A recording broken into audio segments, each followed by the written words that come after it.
This is The Joe Gaither Show on BamaCentral.com.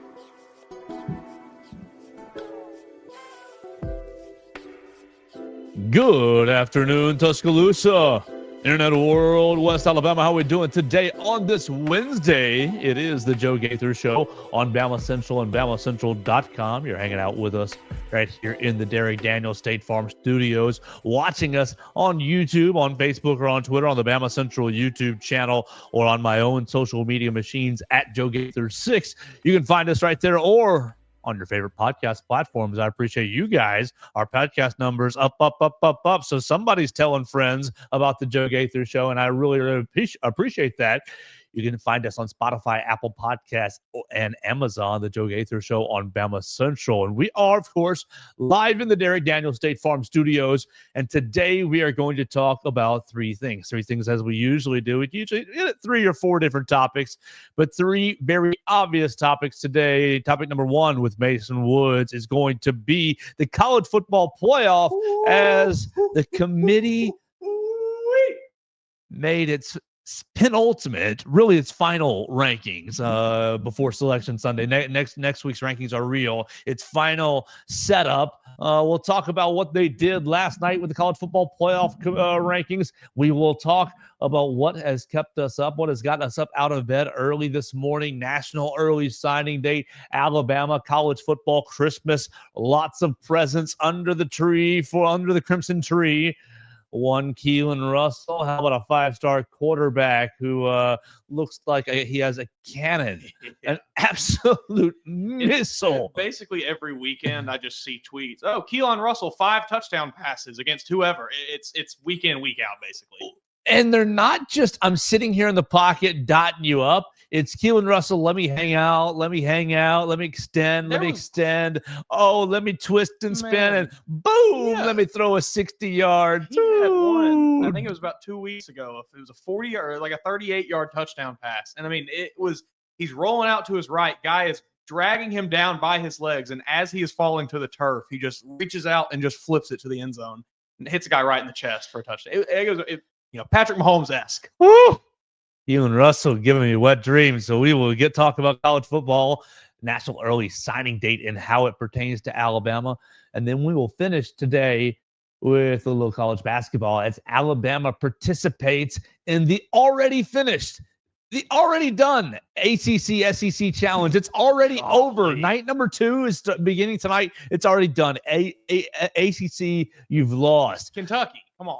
Was it 9-1? SEC beat the ACC last night, 9-1. Decisive victories too in most of those games. So we'll see if I think pressure's on Alabama. Pressure's on to maintain the good conference record over the ACC. So we'll talk about that game as well as we get into it on the Joe Gaither Show right here on BamaCentral.com. We appreciate everybody who's watching us, who's listening to us. You can comment on the show. Send us a comment, question, query, or complaint at Joe Gaither6 right here on our machines. We'll pop it up on the screen and respond to it. We want to tell you about our friend Derek Daniel. We're live in the Derek Daniel State Farm Studios. We're over here off McFarland Boulevard, just past the Tiger Rock on the left. You can call us today at 205-758-3391 for all your insurance needs. Call Derek and his team, Red Reese and Victoria. They'll be happy to get you a quick auto insurance quote, homeowners insurance, life insurance. Look, if you have things that you care about, whether it be belongings or people, you need to make sure you're properly insured, and Derek Daniel can take care of you. So call him today at 205-758-3391. Call and see how much Derek can save you today. So Mason Woods, they're putting out the college football playoff last night. They're putting the poll out, and we handled it on BamaCentral.com. We actually had 3 or 4 or 5. We had several stories on the college football playoff poll. 1, 2, 3, 4 last night. As they're reading them off, I'm just laughing at our conversation yesterday and all the conversations that I've had with my friends over the last handful of days. It's just well done. First off, College Football Playoff Committee, way to not succumb to, the madness that is we only pay attention to the loss column. Now, still, some of the things didn't make sense. You only slid Ohio State, 2 or 3 spots after losing to Michigan. Obviously, I understand the logo bias, this, that, and the other, but I think that they have handled this relatively well, considering some of these good records, like with Indiana, versus some of the logos and some of the tougher schedules, like with Alabama, like with Georgia. I mean, Georgia had 5 and 10 and 2. They're right there. I was pretty happy with it. I mean, you're going into the last weekend. There's only a couple of more games to go. I was pretty happy with it. I'll have a few comments from Ward Emanuel that I have like little notes on that I want to address. But before we get into those comments, follow Mason Woods at MAWoods _. He's been working his tail off. We'll get into his big work in just a little bit. What'd you think of the college football playoff poll as you saw Alabama come in at 11? Yeah, like we discussed it yesterday, I thought that was these are your best teams. These are your best 12 teams. This was Alabama is a better team than South Carolina. Alabama is a better team than Miami. I'm sorry, Miami, you won 10 games. That's really cool and all. You didn't win 10 games against anybody worth a damn. So, oh well. The committee chair, on the broadcast, he laid it out pretty much in black and white for you. Like, it is not really, there's no gray area here. Alabama was 3-1 against current top 25 teams. Miami is 0-1. Alabama is 6-1 against teams above 500, and Miami is 4-2. That right there is why you didn't make the playoff, Miami. You had the easiest schedule you could have in front of you, and you did not win all of your games. If you want to schedule a harder schedule, you may not have this issue going forward. Because if they look at it and they say, oh, well, at least they played some tough teams, then you're going to get the benefit that Alabama got here. But you have to schedule. Well, they went on the road to Florida. They went on the road to USF. We knew Florida was going to be bad this year. They went on the road to USF, right? They went on the road to USF. A home game, basically. South Florida, Miami. They had 2 other bad games, right? Miami football. Let's see. It was at Florida. It was at USF. It was Ball State and Florida A&M. Florida A&M, junior college, not basically. And then Ball State, are they out of the MAC? MAC, I believe. So it's right there for you, Miami. You only have yourselves to blame for not making the college football playoff this year. I don't think you have any real leg to stand on trying to point fingers at anybody else saying that you got screwed here. They should have scheduled Central Florida. Central Florida. That would have been a better game. And who? Let's give them another game. Central Florida and FIU. Would that make you happy, or that's about the same? That's Central Florida's good. They're Big 12 now, right? We'll swap Florida A&M for Central Florida. You go. can keep Ball State on your schedule if you want. Sure.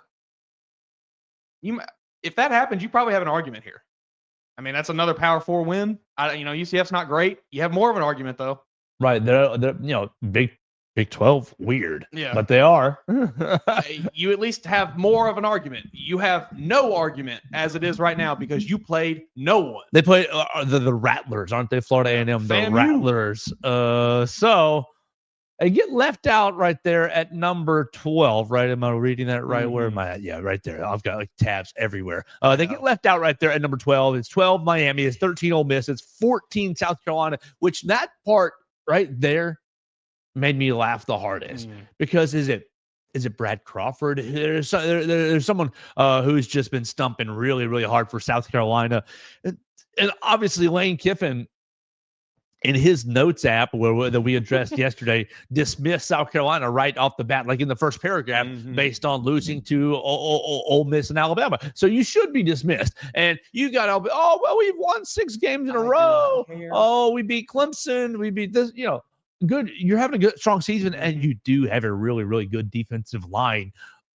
But I just we were sitting here like, oh, why are they making it such a hard, strong case for South Carolina when they lost to two of the teams in this discussion? It made me really, really love the committee for putting them forth in this list right here. Now, I will say on the flip side, if you go and you use the BCS rankings, if you use the old BCS system, you can get even more mad at it. I've got a lot of people who are oh, you're only getting in because of the helmet. You're only getting in because of the brand. No, Alabama's only getting in because of its schedule and beating South Carolina, beating what might be an SEC champion Georgia, beating Missouri. You've got 3 quality wins right there on your schedule that a lot of these teams in the current discussion in the 11 to 15 and the 11 to 20 range just simply do not have.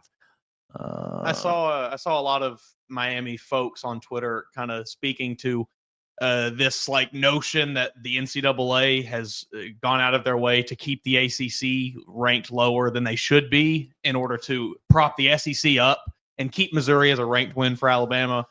But to that, I would just like to point out, I saw someone make the argument that Missouri and Duke, both 9-3. Right, I saw that. Continue. Missouri won 10 games last year. 11 games last year? 10. 10 games last year? What did Duke do last year? I think they went like 7-5. They fired their coach, didn't they? Or no, they lost their coach. No, they lost Elko. Elko had a good year. They still went like 8-4, I think. 7. I don't think they were that good. Okay.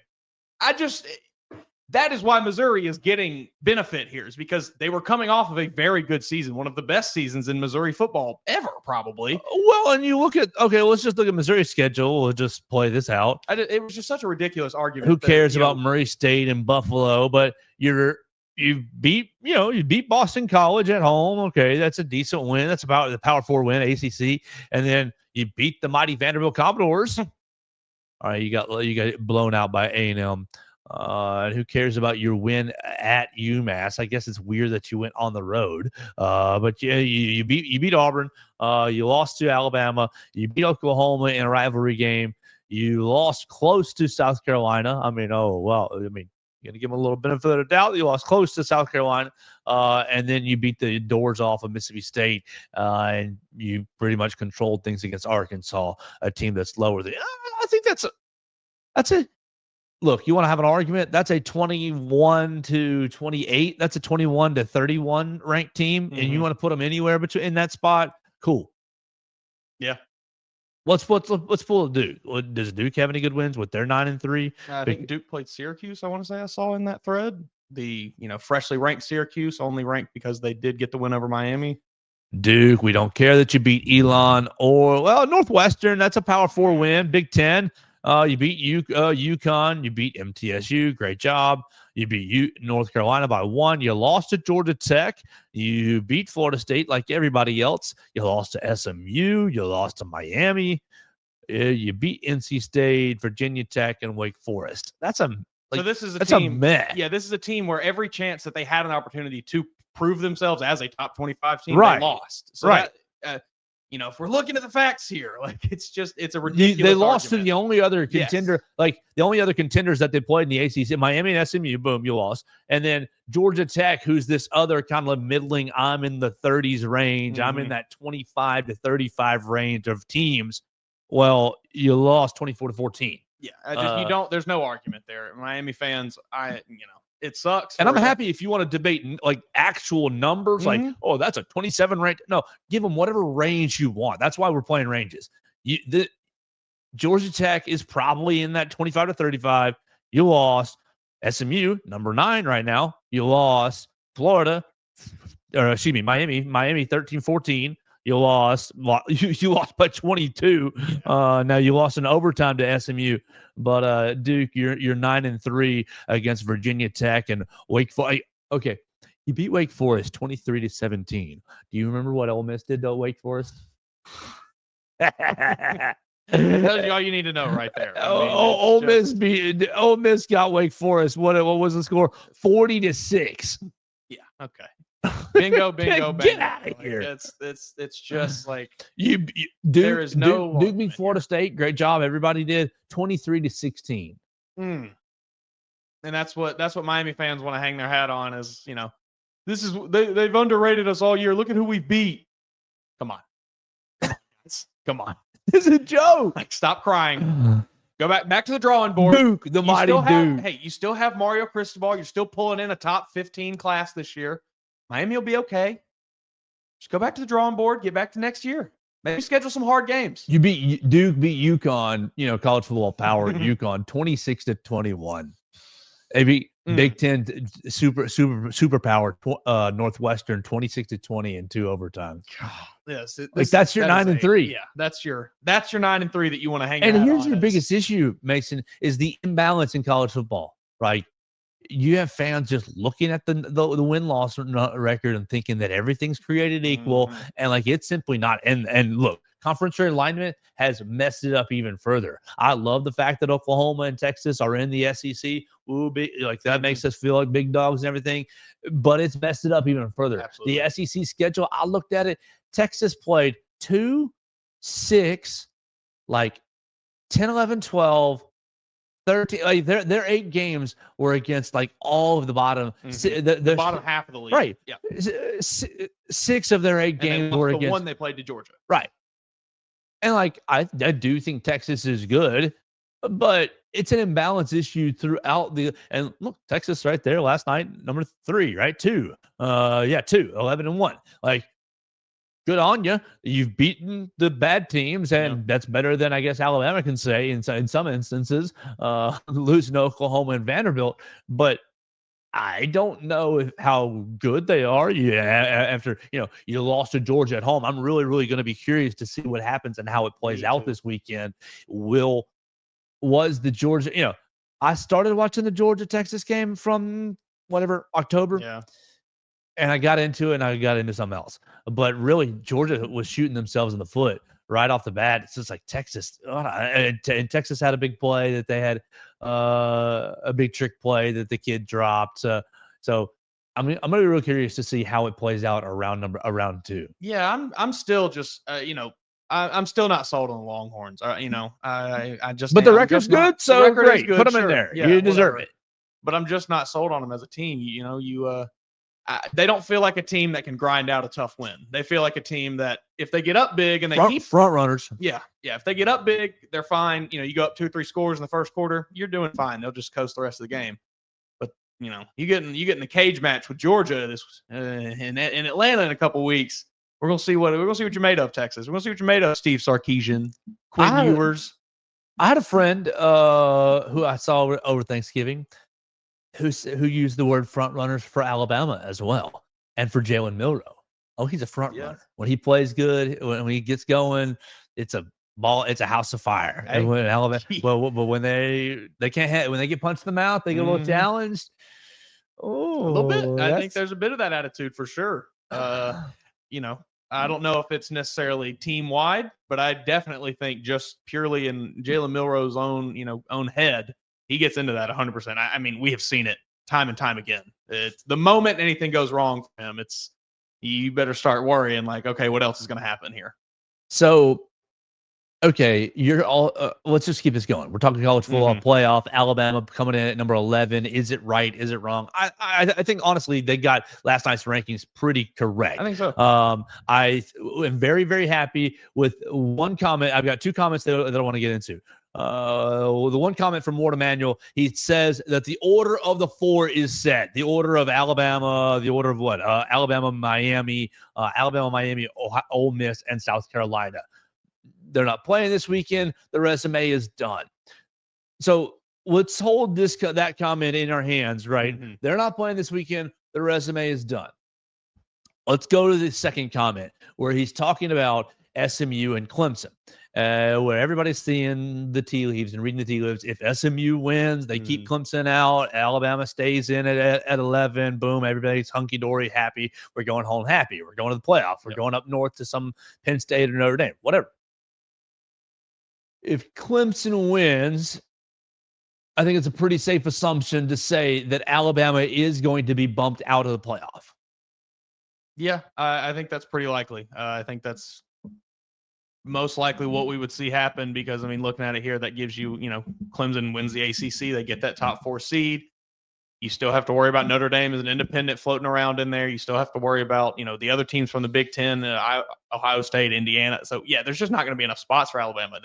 They really need SMU to win this game. And so you get into this, and someone asked Ward Emanuel, what happens to SMU if they lose? Would SMU drop? Would SMU be punished? I think that's what it is. Would they be Mhm. punished for losing? I think that was the phrasing of the question. Would they be punished for losing? And his comment was possibly so. Or it's possible. And a lot of people took that to infer that they would drop SMU out in favor of Alabama, keeping Alabama in no matter what. That says, Alabama, you're in the playoffs, Mhm. and the winner of the ACC is a one-bid league. That's essentially what they're inferring. I don't think that's the case. I think that his comment, possibly so, or it's possible. I mean, what's punishment? 9 to 10, 9 to 11, 9 to 12. That's fair. They're all punishment where you're getting dropped. Yeah. I don't think you're dropping past 12 SMU if you lose. Now, I do think you are not staying at 9. I mean, obviously, if you were the ACC champion, you'd be at 9 and slotted at 3 or slotted at 4, slotted at 3, right? And if you are losing the ACC, if you're the ACC runner-up, you might be slotted at 11 and playing at 11, playing the 11 seed. Like, that might just be your fate. Yeah. And that might be a punishment in and of itself. I think people took it a step too far. Now, maybe I'm wrong, and we'll find out on Saturday if Clemson wins and if Sunday comes that Alabama is selected. But I will be surprised at that scenario. Yeah, that it would surprise me. I think the only scenario that would not shock me to see SMU get dropped out is if Clemson just went into that game and absolutely dog walked them. Sure. You know, if that happens, then I can see it. You know, it makes sense. But yeah, I think SMU pretty much you should be locked in here. You just got to go win this game and bring Alabama to the playoff with you. So Mason, let's make Football Friday this week about the ACC championship. Let's do it. Let's just pretend we're covering the Mustangs. We've been covering them all year. How many SMU players can you name right now without you going to your Google? Not one. Exactly, me either. I'm sorry. I'll be honest, I don't think I've watched them play this year. I may have caught some highlights. You know, maybe caught them in a commercial break during another game here and there throughout the year. But I don't think I've sat down and watched an SMU game this year. Yeah, nor have I. Let's see what their game logs, what their stats kind of look like, just for the fun of it, so we can get familiar with some of these teams. I do know I think they had a quarterback swap at some point in the season, and things kind of turned around from there. Rhett Lashley over there is their head coach. I did know that, and they did have a quarterback swap. Okay, Kevin Jennings is I think the current quarterback. Mm-hmm. Yeah, 2,700 yards passing. He took over obviously from Preston Stone. Preston Stone threw 51 passes, and Rhett Lashley said enough of that. He was 30 of 51 for 421. But they're Brashard Smith, 1,100 yards rushing. And then Roderick Daniels, 500 yards receiving. They got a couple. Kayshawn Smith with 5 touchdown catches. Jordan Hudson with 5 touchdown catches. So that's a lot of fun. They got anybody with a lot of sacks? Anybody with some sacks here? Isaiah Smith, 6.5. Jafari, that's a great name. Jafari Harvey, 6.5 sacks as well. Go Mustangs, right? I'm all in on it. I've never had anything against SMU. They've got some of I stand by this. I think they have some of the best uniforms in all of college football. They're absolutely beautiful, especially when they wear those throwbacks with the D logo. Oh, gorgeous. But yeah, no, I'm all in. Give me SMU. I'm rolling with the Mustangs this weekend. I'm a lifelong Mustang. Need to go get me a Chrysler or a Cadillac or something. Isn't that what they were driving in the 80s and 90s? You know? Right. Well, let's just continue this. Shouldn't the SMU actually be good? Because they're dominating. Cheating. They're dominating in the 80s. Mm-hmm. And obviously, you're not the death sentence.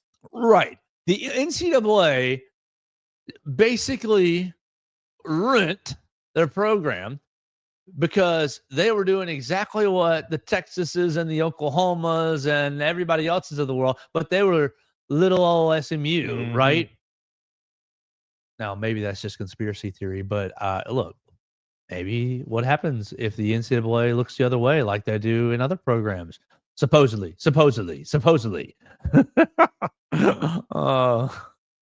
I think we would certainly see SMU in a much better place than they are right now. What happens to SMU? Now Dallas, the Dallas money in the NIL era, in the ACC, we're in a Power 4 conference now. You can come to Dallas. I mean, Dallas is a beautiful city. I've never been to Dallas. Let's Heard just good be things honest about it, with though. ourselves. It's a beautiful city, and I think that it's big enough for any flavor. So, like, if you're recruiting to specific interests, you can find it in Dallas, and a lot of money as well. A lot of money. Hey, Go Mustangs! I like it. You know, I think Pony it's up. cool, man. Bring it on. I would love to see another team join the A tier of college football and be one of these teams that can compete for titles. Yeah, pony up. All right, so that's going to do it for. You got any other college football playoff thoughts before we get into recruiting? I don't believe so. No. I'm interested to see what happens in this Big 12 championship, just out of curiosity. I'm curious to see what happens there. Look at this path though for Alabama. At Notre Dame, against SMU. Like if you win, against SMU in Atlanta, and then you get the winner of Indiana, Georgia, Texas, in Dallas. Yeah, Cotton Bowl. And then on the other side, you'd likely get your winner of, that group: Oregon, Ohio State, Boise State, Penn State. Like, that's a brutal 4-game stretch. Mm-hmm. Yeah, so if you get in, and you win, I don't want to hear anyone talk. That's what I'm thinking. Like at this point, like, oh, you don't deserve it. Oh, look, everybody in the 11, 12, 13, 14, like everybody in that spot has a messy resume. Yep. Alabama just has the crown jewels of ranked wins that other teams do not have. Yeah, I mean, this is something I think we mentioned it yesterday. I think somebody had commented on the show, and due to the 12-team format, you are just going to have teams competing that are flawed. Right. You do not. There's not 12 perfect teams in the country. There's 4 or 5 teams that could be considered that. But then the rest of them, if we're going to have these 12 teams competing, you're going to have some teams that are flawed. It just is what it is. Absolutely. And because of that, if you get in at a 12, at 11, if you get in whatever draw you get, and don't pitch a fit because you had you did it to yourself. Mm-hmm. But if you are able to win it all, whoever, let's say it's Arizona State. Look at this draw for Arizona State. You go to Penn State and you're playing Boise State. I think that's going to be out the Fiesta Bowl. Like, that's not going to be easy. Obviously, it's in your backyard a little bit. And then you play your semifinal, right? Your semifinal against your winner of Oregon, Ohio State, Tennessee. So, like, whoever goes through this 4-game stretch or this 3-game stretch, if you're one of these buys, like, that's the champion. Mm-hmm. End of story. They're the best team in the country. Done. Crown them. And that is what I think the 12-team playoff provides us with, a more concrete evidence of why whatever team wins it is the best team, because they went through such a gauntlet. When you go back to the 4-team, it was like, I mean, yeah, they won it, but I mean, did they really win a playoff? It was 2 games, So now that they have to play potentially 4? I mean, yeah, that solidifies you as a champion in my eyes. All right, let's get into a national early signing date with Mason Woods, who's been working very, very hard for all his recruiting rundowns. But before we talk about recruiting, let me tell you about our friends Purple Turtle Roofing. They're the most reliable residential roof replacement company in Alabama and Mississippi. Whether it's addressing leaks, storm damage, or general wear and tear, Purple Turtle Roofing is going to be there to deliver exceptional roof repair for your property. Purple Turtle Roofing is the leading expert in local residential roofing solutions, specializing in providing unparalleled service and quality craftsmanship for all your roof replacement needs. Call Dustin Foley and his team today at 877-PT-ROOF-5 for your free roof inspection. That's 877-787-6635 to schedule your appointment, and one of their qualified employees will come check out your roof for free and make sure you're prepared for any and all of life's storms. You can check them out online today at roofturtle.com. We appreciate Dustin Foley and his team. And Dustin recently had a birthday, so happy 21st birthday. Wink, wink, nod, nod to Dustin Foley and Purple Turtle Roofing. Mason Woods has been hard at work right here on the Walsh Riding Network with Alabama on SI, with Missouri on SI, Miami on SI, Boston College on SI. It was college football's Christmas. Alabama is in the middle of signing a pretty nice class of 2025. Mason Woods, why don't you take it from here and tell the people about what you've been doing from a broad scope, and then narrow it down here from the Alabama perspective, what you think about the class. Yeah, so this morning, I think I mentioned it earlier in the week, we had anywhere from around something like 80 to 90 stories go live across the 4 sites. Each school had anywhere from, I think the school with the least amount of commits was like 18, and my Boston College had the most with 27. So good job, Bill O'Brien. Hey, yeah, good job, Bill O'Brien. Obviously, not everyone signs in the early signing period, but as the trend kind of goes now, the vast majority of them do, and we saw that today. For all 4 of those schools, the vast majority of their commitments signed, went ahead and signed, locked themselves in for next season. Going to the Alabama side, though, I mean, you mentioned it. This class, there's a lot to be excited about for this class. Right now, they're ranked number 4 in the country of 247, number 2 on 3, number 4 on Rivals. So they're still in that top 5 range. Could potentially find themselves bumping up into that like 2-1 range if they can get some of these flips that have been rumored to them. We will see. I'll get into that in a little bit more. But just some of the guys that signed today, I mean, right off the bat, one of my favorite guys, and this is not my solidified favorite, but he's right there, and it was very hard for me to pick between these two. Marshall Pritchett, tight end out of Raven Gap, Georgia. He, flipped his commitment from North Carolina to Alabama. I think it was back in October, maybe early November. And that dude is just a freak. Watching his highlights, seeing what he's done. I talked about it a week or 2 ago. Maybe he led his team to a state championship this year, first in school history. Caught the game-winning touchdown on the final play of the game, like storybook ending to his high school career. He posted a nearly 10-minute blocking highlight video on Huddle. It's absolutely incredible. I think this guy's going to be a stud. He catches everything that gets thrown at him. He's 6'6", so he's I'm very happy, very very excited about what he can do. And then my absolute favorite guy, though, that I have to talk about. Yeah, that's who we want to. We're about to. Yeah, favorite prospect in the class, Lotier Brooks. He is going to be electricity every time he's on the field. He's the fastest guy in the country. He is I think, the best receiver in this class. Pair him up with Keelan Russell. That cannon arm, I mean, it's just going to be barbecue chicken. Why is he? I mean, he set the New Jersey state record as a junior, but he's still not really highly recruited, rated. Excuse me, not really highly rated. He's sitting here at or down on my list here, Brooks. Still a 3-star on 24/7 Sports, which is weird to me. The composite obviously has him as a 4-star. He's considered the 5th overall player in New Jersey, the 29th overall player, overall wide receiver in the class. And for a kid who's been so electric, and the highlights are so high, what am I missing about why he's not rated? Like, okay, I see 5'9", 170 on the listing, and I think that's really small. But we've got a good nutrition program. We can beef him up a little bit. He's probably not going to get too many more inches of height. You kind of are what you are almost at that age. I mean, another inch or maybe 3. Well, you can definitely get into that 195, 190 What am I range. missing? I don't know, to be honest with you. Like I said, he is my favorite player in this class. I have watched just about every highlight I can find of the guy. He's just electric. Like, he is awesome with the ball in his hand. He is he is the smoothest route runner. He, gets in and out of his break super easily. He operates in the slot mostly, obviously being only 5'9", but he can stretch the field with how fast he is, and he just burns dudes. Like, I get, you mentioned it, the size is, I guess, a concern. We've seen up to this point now plenty of smaller wide receivers have a lot of success in college football. So I don't really think that that's something that a lot of people are worried about. But I guess, 5'9", 170, that is small. So I guess some teams maybe look at that and think, oh, little wary of it. And, he does play in New Jersey. Say what you will about New Jersey high school football, I guess. I mean, it's not Louisiana. It's not Texas. Tyler Booker played there. Yeah, they've had some good players come out of New Jersey. But I think as a whole, they maybe don't get quite the respect. Gio Venemark played there. There we go.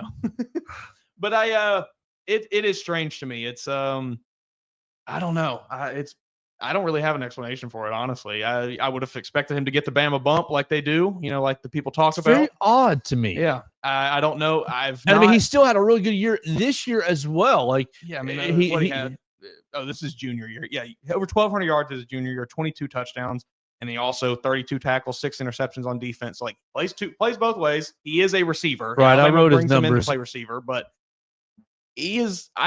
It's kind of mind blowing to me that he has not been. I don't know if you necessarily want to give him a 5-star, but to keep him at a 3-star is kind of crazy. Senior year, 48 catches, 1159, and 14 more touchdowns. Total, 4,500 yards, 4,514, and 62 touchdowns. And I think he's still in the play. I think they're still in the playoffs.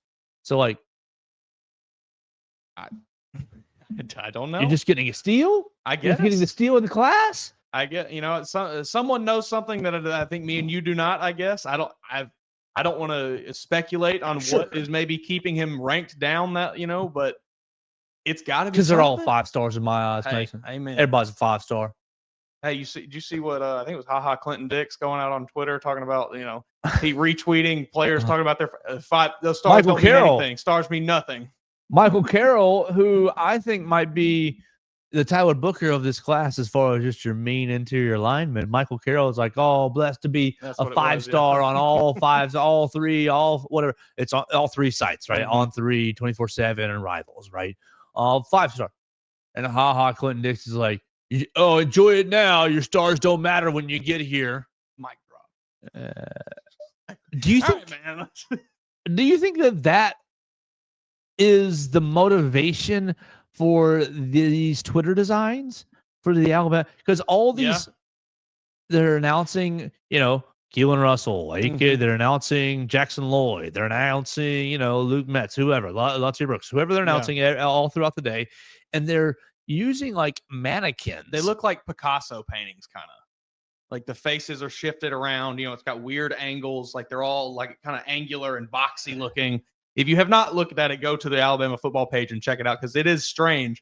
But I didn't even like really consider that because obviously there is some sort of theme that they're trying to portray here. That could be what it is. They're getting a little burned on Twitter, but the people aren't really understanding it. And look, I'm in not the same hip camp. either. Yeah. I don't understand it. I don't hate it, but it's obviously not resonating. If you understand what the message is, my first thought was nameless, faceless opponents because they've been using that for some of their opponents. But it's like, oh, you're not an opponent anymore. I wonder if it's kind of like once you get here, you just kind of assimilate to the A. You just kind of you got to fit into the group. You got to weird. It was very strange. That is, yeah, especially if I'm not a recruiter. I don't talk to these kids every day, but I would not think that that's necessarily the attitude that a lot of them are holding of just, I'm going to get in here and I'm going to get in line and I'm going to shut up and keep quiet. Like that seems like a very strange message to try to portray to the kids that you're welcoming into your recruiting class, welcoming into your program, hoping will be the building blocks going forward of your program. But yeah, I don't know. It's swing and a miss here maybe by the Crimson Tide social team. They're usually pretty on top of it. Usually one of the best in the country. And there might be something that I just don't get. It's because there's just got to be something we're not privy to. All right, let's talk about something else in recruiting as it becomes a signing day. You realize what just got set up for the next 3 to 4 years. 3 to 5 years. Or will we see this at all? Because you know how recruiting is with NIL and with the transfer portal. But Auburn just signed Deuce Knight, right? Deuce Knight was committed to, was it Texas A&M beforehand? No, Notre Dame. Excuse me, Notre Dame. He was committed to Notre Dame. A 5-star kid out of Mississippi. Warning. Yeah, big time recruit. 6'4", 205, supposed to be the real deal. Cam Newton. That's what I've seen.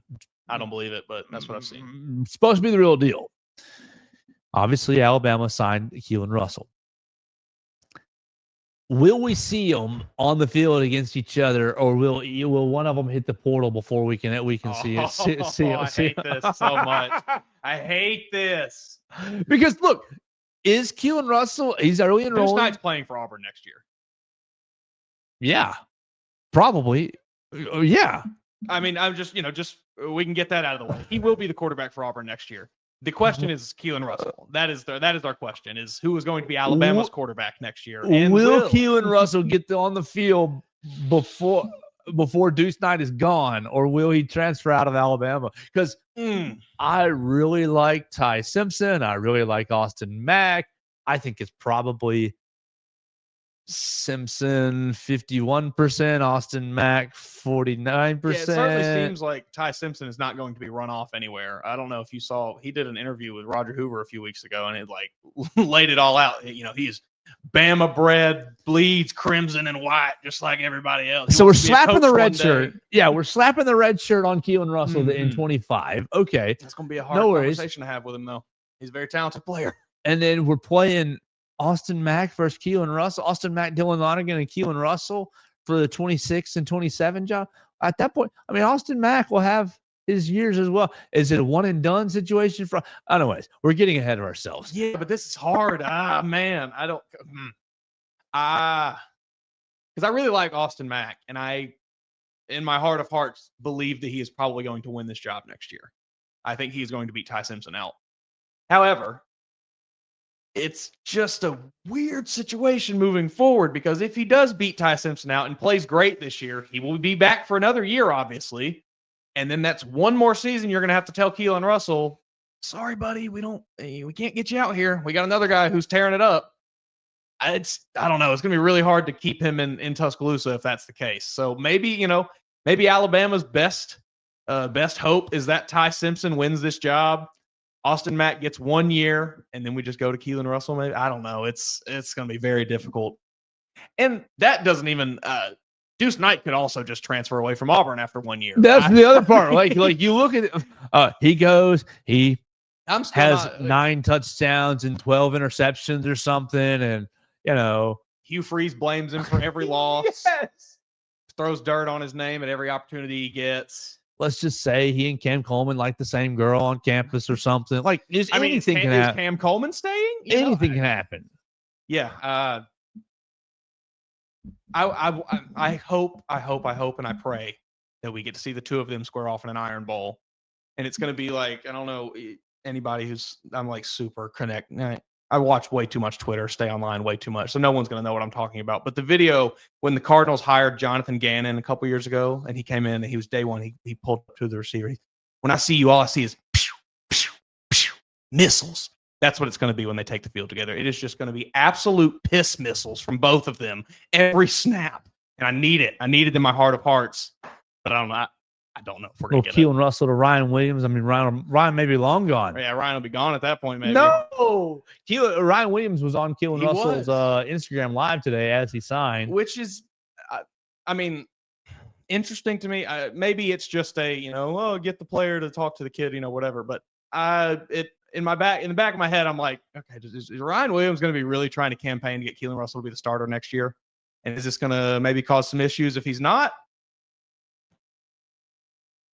Maybe.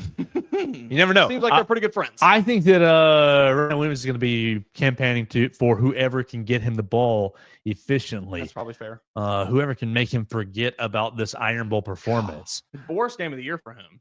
Dropping the touchdown on the goal line. Like we complained about the offensive performance, but golly, Ryan was as much a part of it as anybody. Dropping a touchdown, fumbling right on the edge of the red zone, right in the red zone. 35, I think it was. As the offense is trying to get going, it's not a good day for the 17-year-old, but that's okay. That's okay. There will be at least 2 more Iron Bowls for Ryan Williams as we continue on in the program. Any other? Oh, you said your favorite recruit is Latia Brooks. Mm-hmm. I like that pick. He's in my kind of top end. I love Keelan Russell and what he brings. But my favorite recruit in this whole class is Jackson Lloyd. Brawler. Yes, I think Jackson Lloyd is your quintessential modern day offensive lineman. He's going to be, barring injury, which we hope every player stays healthy, right? Every player, especially as the high school age, right? Everybody stay healthy. But his prototype is that of, I can be an NFL 15-year veteran. He's 6'7". He's right at 200, right at that 290, 320 range. And he's a very, very athletic looking 290. Yes, exactly. I played basketball and baseball as well. To have 290, is that what I wrote down? 6'7", 280, 6'7", 290. Okay. And it is lean, mean, fighting machine. It's impressive. Yes. I can dunk a basketball and make it look easy. I can swing a baseball bat and stroke it way over the fence. I can get to the second level and block any linebacker you want. The safeties aren't going to get around me. Aren't quick. Like he's. Oh man, what are we looking at with the offensive line here? Is he going to be a play for right tackle? I mean, given what you've seen this year, it's been so bad. Yeah, I would say anything's on the table going into going into the spring. It's been so bad. Yeah. I'm sorry. Like we like to be positive, but and maybe we are too much exaggerating a little bit. Like it's not like they're just like so horrible, but like they have been pretty bad.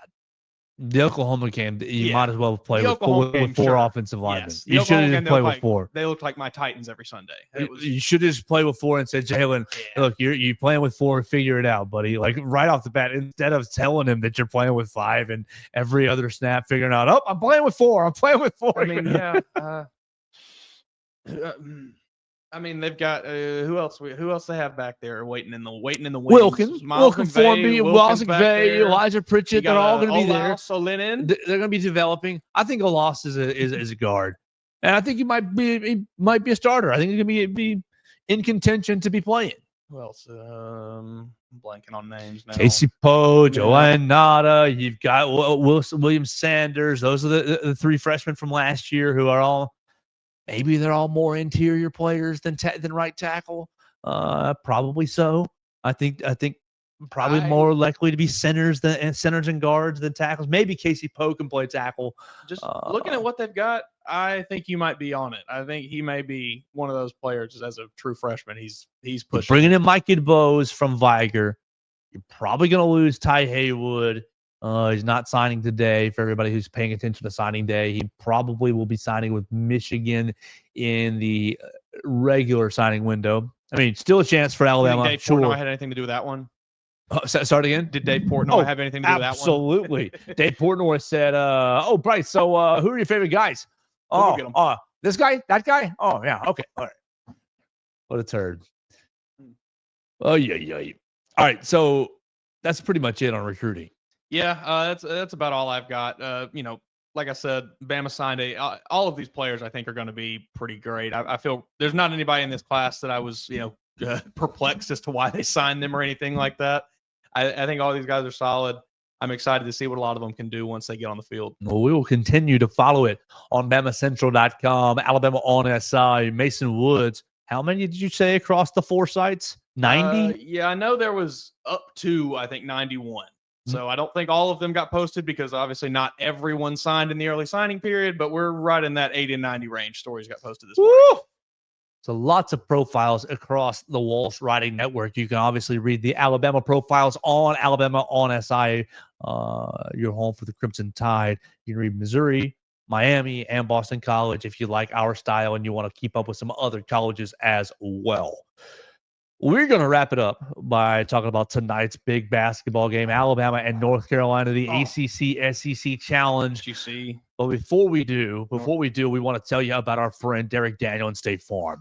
We're right here in the Derek Daniel State Farm studios. We've been here for about a month and change, 2 months now. We really love it being here, getting connected to you guys here in the Derek Daniel State Farm studios. Call Derek and his team, 205-758-3391 for all your insurance needs. Like a good neighbor, Derek and his team are there. They've got a great building right above us. We're downstairs. It's easy access right off McFarland Boulevard. Red Reese in Victoria, they'll be happy to talk to you. Very, very nice folks about all your insurance needs. If you've got a simple question about your policy, or if you really are shopping around, looking to save some money, or looking to see what kind of rates are out there, see what kind of coverages are out there, Derek and his team will be happy to talk with you. Call them at 205-758-3391. Call and see how much Derek can save you today. We're at DEFCON 1. Did you see this? North Carolina is busting out the throwbacks tonight. Ooh, okay. This is not good. This is disaster. They're so beautiful. Nice cream with the blue hits, the Tar Heel logo on the shorts. Yeah, this is bad. This is bad news for Bama. Oh, Jordan era throwbacks. This is bad news. No, it's gonna bad be great. News. You know what this is? What's the recent record? Hasn't Alabama won 2 or 3 in a row against North Carolina? I think so. What it is they don't want to make it 3 or 4 in a row. They lost in the Elite Eight, right? They lost in the Phil Knight Classic. I think that he's got him 3 times. They're 5-5 in the last 10, but I'm trying to find a more recent.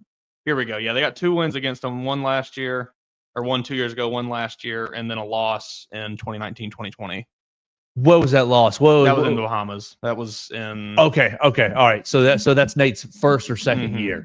So you've won the last 2 though. Mm-hmm. You won the Phil Knight Invitational out in Oregon in 4 overtime. Oh my gosh, what a brutal game! And then you basically kind of ran them out of the gym a little bit in the Elite Eight towards the end of it. Grant Nelson's big old game towards the end of that game. Am I right? Am I wrong on that? Did I just make that up? It was a 2-point game, but I'm trying to remember how the scoring happened, because I do feel, and I was also thinking that it was kind of a decisive win, but now that I'm looking at it, it's not. It was only 2 points? Yeah. 89-87. Whoa. Butter my biscuits. Hey, I'm sorry. I thought it was a comfortable. Maybe I'm thinking maybe they were else. up big and they let them come back. Yeah, but I do remember that Nate Oates left 2 or 3 of those guards way unguarded from 3, and they made a couple at the beginning, and then they stopped making them. I do remember that aspect. Yeah, they got up because those guards started making them. Is that right? I know Grant had 20, 25 points. Yeah, Bama went into the half down 8. Outscored them by 10 in the second half. So I think they just. Yeah, that's exactly what. Okay. Yeah. They made those threes early, and Grant really dug in. Man, so you're pulling out the Jordan throwbacks because you're scared Alabama's going to make it 3 in a row and win in your house. It's going to be a sweet matchup just uniform-wise. I wish Alabama would come out with a red version of their throwbacks that they released last year. Please give us the red throwbacks. Please, the crimson throwbacks, please. How many times do I have to ask? Please. Carolina 4-3. Jersey. 4-3 this season. But look, every quality team they've played, they've lost. They lost to Kansas 92-89. They lost to Auburn 85-72. And that's the only game I've watched of them this year. And they lost to Michigan State 94-91. Mr. Kenneth Pomeroy has the North Carolina Tar Heels as his 16th best team. He currently has the Crimson Tide at 10.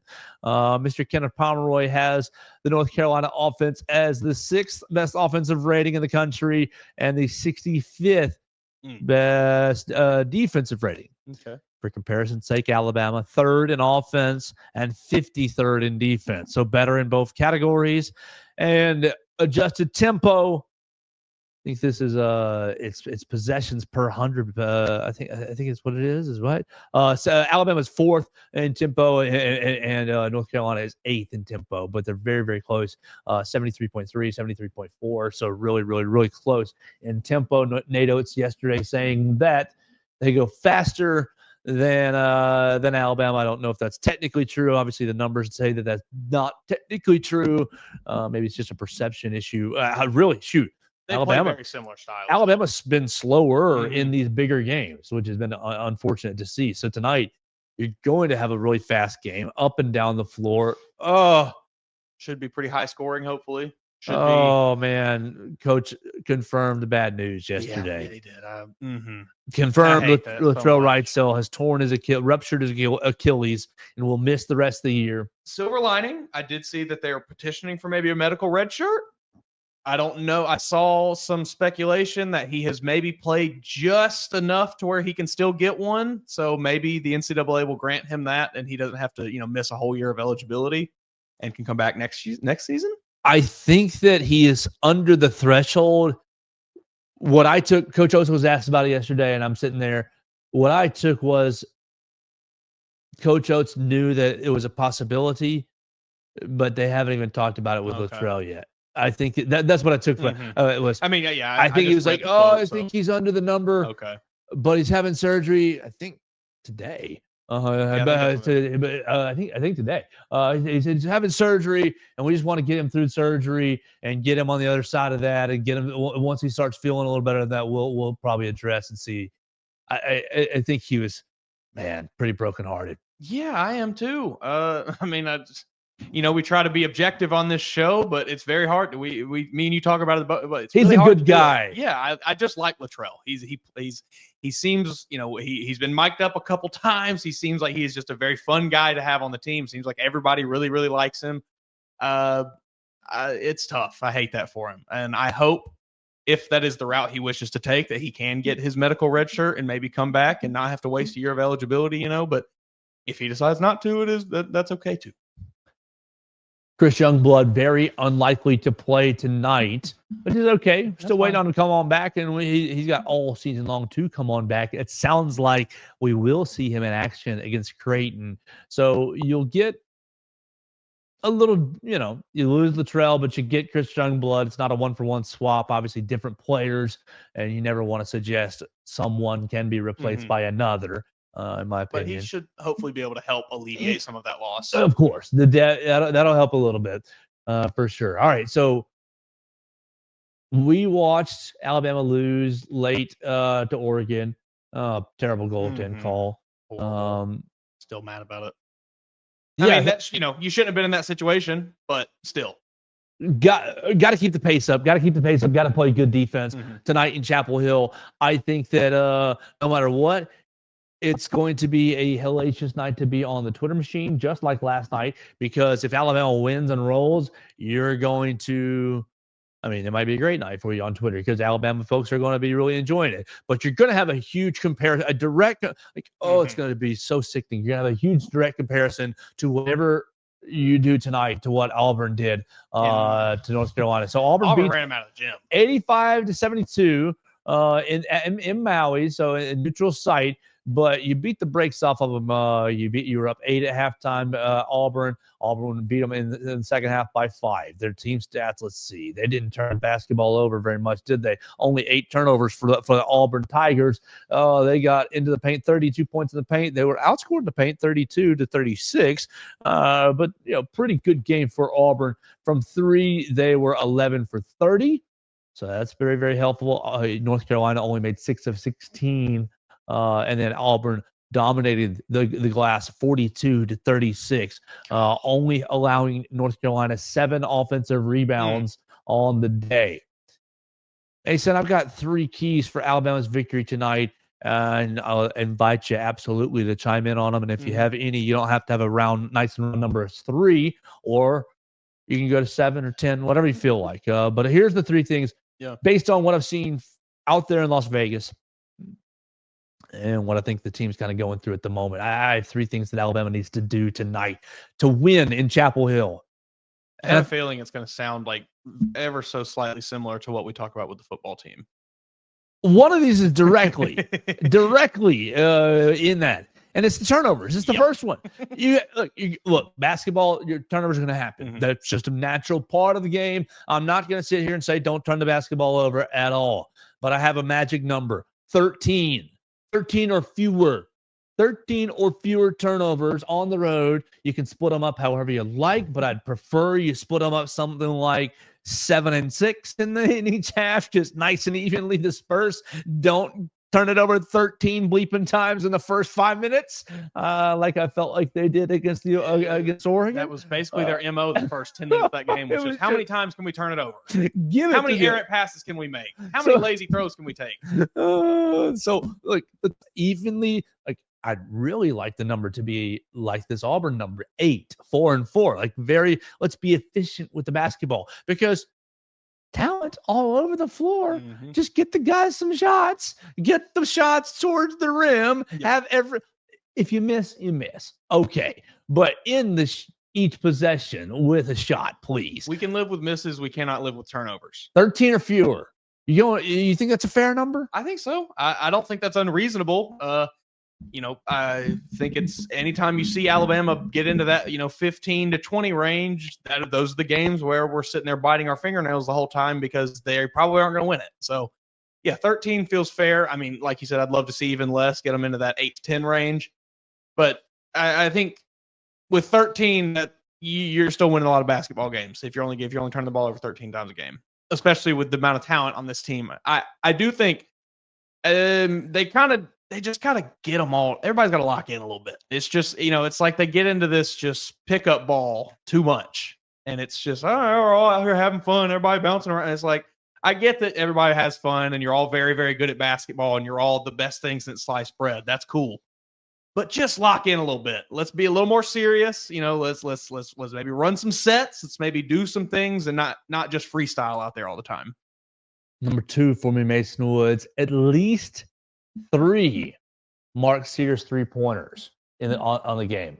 Mark last game, 1 of 11 from beyond the arc. Now he did still score double figures, 11 points. So it's like it wasn't a horrific Mark Sears game, but no Latrell Wrightsell this time. And obviously for the rest of the year, you're waiting to get a little more help from Chris Youngblood. He's going to give you a veteran presence and a really good shooter, so that will be helpful. You've got the stroke back from Jaron Stevenson, so like you're going to have some help. But Mark, we need at least 3 3-point makes. Let's see, he's made three or more in 1, 2, 3, 4 games this year, and shockingly, Alabama is 4-0 in all 3 of those games. Now, obviously, 2 of those games are against, Nathan East State and UNC right Asheville. But we're making 4 of 8 against Houston. Okay, we're making 3 of 9 against Rutgers. All right, but you're 1 of 6 against Purdue. Not good. 1 of 11 against Oregon. Not good. We need at least 3. Yeah, I think getting him going not only puts points on the board, but it gets the rest of the team going as well. I think I love Mark, and goodness gracious, so happy that he has come back. But my one criticism of Mark so far in these, 8 games this season, is that I feel like he's trying to let the game come to him a little too much. Now, some of that may be a defensive look that he's getting that I don't understand because my basketball knowledge is, elementary, 101, 102, right? That may be it, but I feel like he is trying to. I got to get. Then I got to get Latrell involved. I got to get LeBaron involved. I got to get Jaron his shots. I got to get into the lane and distribute. I think some of that is the case. I'd like to see him maybe just get his a little bit more. Yeah, I think so. I think that would be good for him. I think it would be good for the team because we have said it countless times. These are all talented players. They all know how to play basketball. You don't have to baby them out there, Mark. You don't have to, be this like guiding hand to get the ball to everybody. Like they're going to get open. They'll create opportunities for themselves. Sometimes you just got to focus on and get yours. Yeah, I think if he does go ahead and get his, that's going to everything else. The defense is just going to we got to get Mark Sears. We got to overcompensate even more than they already were with the game plan. I think most of these teams are probably game planning to stop Mark Sears. So you got to get them into that game. Get it. Make them stop him. Number 3 for me is keep LeBaron Philon going out in Las Vegas. Only 1 point against Houston, only 4 points against Rutgers. Not really good games in either of those instances. 0 for 3 against Houston and didn't take a 3-pointer against Rutgers. Just not so hot. Now, he did get it going against Oregon. He had 15 points against Oregon. He was 2 for 2 from beyond the arc, and you did lose. But I think, especially considering what has just happened with the team and these early good games from LeBaron, 10, 12, 18, 16, all those in his four of his first 5 games, I think you got to have double figures and aggressive LeBaron. Same sort of way that we said about Mark. I think that LeBaron, when you got the ball at the top of the key, we're getting to the cup, baby. We're getting to the cup, and you are forcing the defense's action, whether it is I'm kicking out to Jaron Stevenson or back out to Mark Sears, making Mark Sears a catch and shooter. Oh, that's what you want. Or Aiden Holloway, the catch and shooter, because I think that Aiden is a good catch and shoot guy. I think Jaron can be as well. So you got to get into the paint. You got to be, I mean, I know you're a freshman, but you got to be physical tonight. It's going to be tough. RJ Davis, RJ Young. RJ Davis, RJ Young. RJ Davis, excuse me, RJ Davis. RJ Davis, he's averaging 18 points a game, 18 and 4 with 4 assists as well. Veteran guard, right? And Seth Trimble as well, veteran guard. So these guys are going to be bigger figures, used to the college game. It's going to be harder to get in the lane.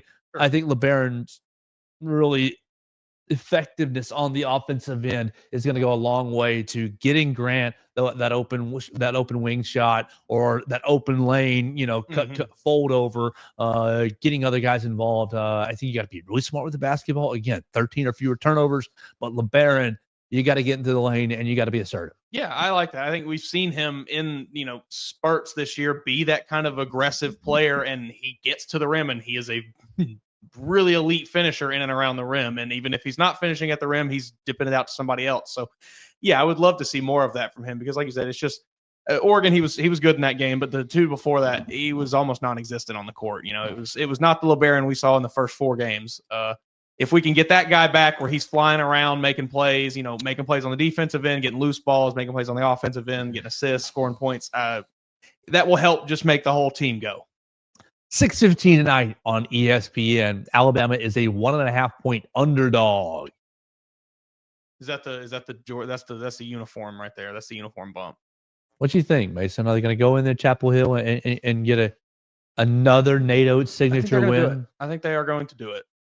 I think that Oregon game was pretty ugly. I think they're gonna probably fix some things from that game. Obviously you lose Latrell Wrightsell, but I think with a week of practice maybe of not having him out there, they've hopefully been able to figure some things out and can get some other guys involved a bit more. And I'm excited to see what happens. I think I'll say 92-89. I'll take your exact score, but flip it. But I think North Carolina is going to win. I think that 2 in a row is enough for North Carolina. They'll get a friendly whistle maybe, and maybe get a nice roll with the rims. Certainly has been happening to the Tide this year. Get a nice roll with the rims and just have a. I think it's those uniforms. I'm telling you. Well, I just think that the team has more to work out. Not that they're bad by any means. No, but they've got some things to figure out, I think. Yeah, not that they're bad, but these November games, and I think North Carolina, they also have some things to figure out, and I think that this will be an opportunity for them to put on a good performance at home. If they lose this game, you're in a pretty bad spot if you're North Carolina. You've lost all of your good games this season pretty much, and where do you go from here? I mean, you because ACC conference play is coming up pretty soon. Exactly. This is their. Oh wow! This is not their last game before conference play starts. They've got a couple more non-conference games, but it's sprinkled in. They've got Alabama, and then they have Georgia Tech. Okay, then they're back in non-conference: LaSalle and Florida, UCLA, Campbell. And then we're going into a full ACC schedule, so that's very weird. We're gonna play. We're gonna play Georgia Tech on a weird December. I wonder if that's just a one-off event that I'm not really aware of. Let's see this: Georgia Tech, ACC Network. No, in the Davis Center, Chapel Hill, North Carolina, in the Smith Center. No, so that's going to be strange. They're playing. I guess they'll play a conference game and then play 4 or 5 more non-conference games before ACC play. But you're pretty much right. Outside of Alabama, your schedule is Florida and UCLA left on your non-conference schedule. So this is it could be a turning point of the season for North Carolina if they can get this win, or it could be a turning point negatively if they get if they come out with a loss. Florida at 8 and UCLA at 18 on KenPom. So those are your last two kind of quad one games. Mm-hmm. Yeah, losing this game puts the Tar Heels in a bad spot. Because of that, I think that They link it out. Oh, Yeah, that's gonna hurt my heart. All right. Follow Mason Woods at MAWoods_ on the Twitter machine. You can follow the show at Joe Gaither 6 on any social media that you like.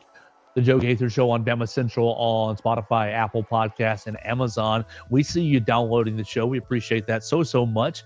You can follow my friends, Derek Daniel and Dustin Foley with Derek Daniel State Farm. Call Derek and his team at 205-758-3391. And Dustin Foley and his team with Purple Turtle Roofing. Call Dustin and his team at 877-787-6635. We have had a lot of fun so far on the Joe Gaither Show this week, and we will be back to talk to you tomorrow about what happened in this Alabama and North Carolina basketball game. We'll talk more football discussion as we set up the ACC championship. Go Mustangs! Pony up! We'll get out of here for the rest of the day. Talk to you again tomorrow right here on the Joe Gaither Show on Bama Central, BamaCentral.com.